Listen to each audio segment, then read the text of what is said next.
Hello guys, here we discuss the reincarnation and karma, and what is Wes Penre take on karmic debt as cited from the 5th level of learning.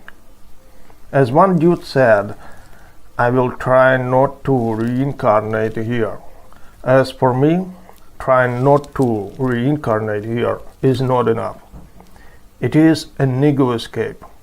The ego of this only lifetime and the collective ego of your previous incarnation. I think the process of spiritual unfoldment naturally leads you toward the liberation from the reincarnation cycle, so that you need no actions to be taken, like not going into the tunnel and move through the grid.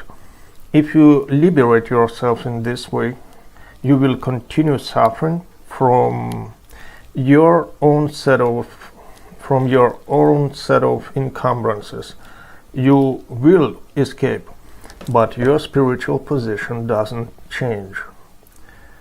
Do we drag our karmic burden after escaping the Earth's reincarnation cycle?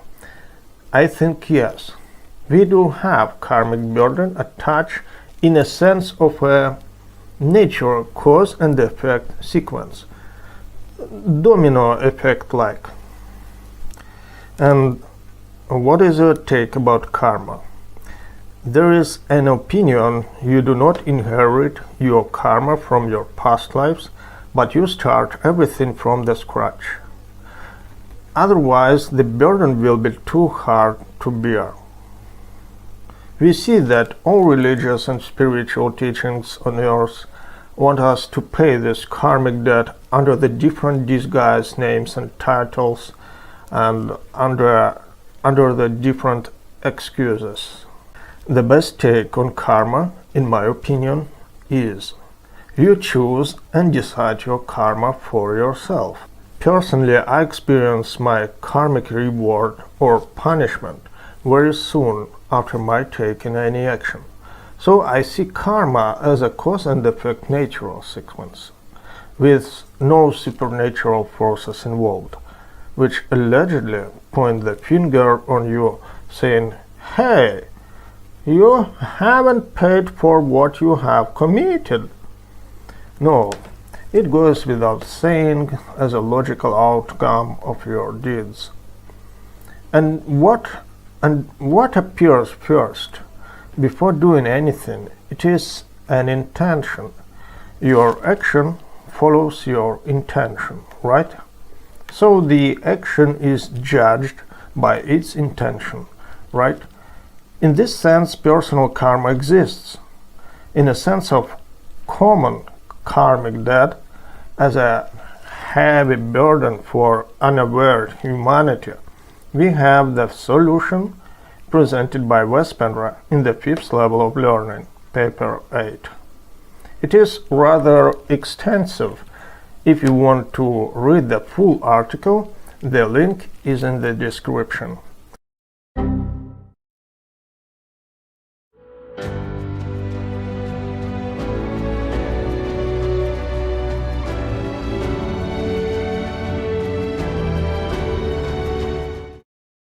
The beings we are talking about here are not our creators, but nonetheless our genetic manipulators. They created us as a new race. In other words, they want us to understand that we inherit their sins because they are our parents. Therefore, we have a karmic debt to pay before we can get to heaven, according to these beings. All these beings, Enki, Marduk, Ereshkigal, and Lilith/Inanna, and all their minions, have been cast out of heaven, and according to the Vedas, Brahma cast down the Rakshasas, and all the other group of beings we have mentioned from heaven. In the Vedas, it says that Brahma cast them down to earth, which we know is not true. They invaded earth and stole what was here, but the end result will be the same. These are the beings who have created us in some way, and we are made in their image as the Bible says. And a little remark from me here. Stuart Swerdlow said, the Lyrians and Reptilians were fighting each other on Earth and have created a hybrid between the two races as a part of peace treaty. And this is what we are, the new hybrid race between the Reptilians and Lyrians.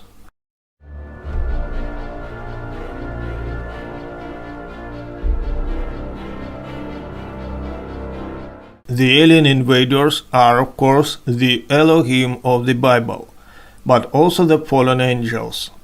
Now they are putting us humans in the same boat they are sitting in.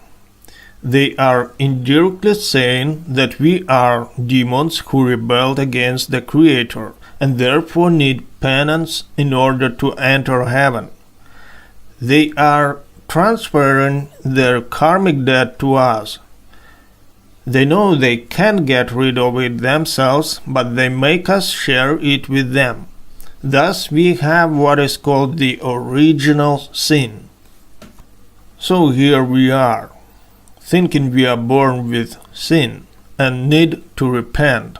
And if we are religious, we spend our lives trying to please a God who is not even the real God, but who happily sucks in the worship and uses the energy. Then we die still in sin, do our life review, and notice that we are not perfect and need to start all over again, down into a new body and try once more to pay our debt and get rid of our bad karma.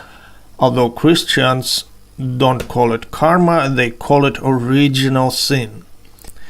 In the next lifetime, we create more sins, die, and go through a new life review, whereby we start all over again. Don't think we can get away from this just because we are not religious. Look at the New Age movement. They call it karma, don't they? It's the same thing. It seems like almost whatever you believe in, there is a debt you need to pay. However, this is not always true. They are those who are agnostic or even atheists. They don't believe in any of this, so they should be okay then, shouldn't they? Not really. The alien invader force is correct in the sense that we do inherit their karma debt, original sin, or whatever we want to call it. We do inherit it as long as we agree to following their ways. As long as we agree to their manipulation, we are also denied a place in heaven and are considered part of the rebellion. Why is that? It is because we agree with the rebels and we take their side when we do what they want us to do, follow their rules, abide by their laws, more or less willingly work as their slaves for useless electronic money in exchange, money that only exists as numbers on a screen.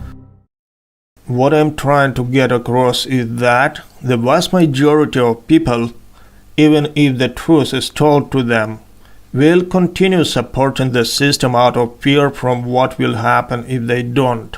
Still, no one expects you to lay down your tools, put on your jacket, and leave your job, giving the bosses the finger. We are not required to take our pick and pack and live in poverty on the street because we refuse to support the system. The important thing is to disagree. That is all we need to do at the moment. However, the disagreement has to be sincere. We can't disagree to some things and other things not. Also, we need to put thought, intention, and emotion behind it, or it's useless. Some people who read this may say, how would that work? You can't just disagree in silence and think that something will change for the better. I understand that kind of thinking, but the fact is that it does work. Every human on this planet counts, and every one of us is a part of larger mass consciousness, which is the thoughts, intentions, and emotions of all human beings on this planet. In that sense, on metaphysical or subquantum level, we are all connected. It's useless for us to rebel in the sense of arming ourselves and going out.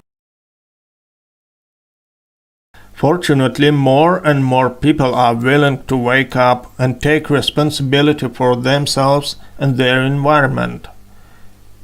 It's still going much too slow, but the numbers are increasing. And it's not until enough people are seriously disagreeing with the alien invader force agenda that things will change on a big scale.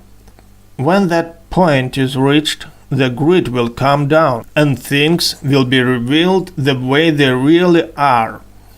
Those who are not ready for it will be heavily challenged and may not survive it, but the majority who are prepared and made the grid come down will become the new humanity, the cosmic beings we originally were. This is when humanity can return to Orion if we want to, or build a new Earth if we wish.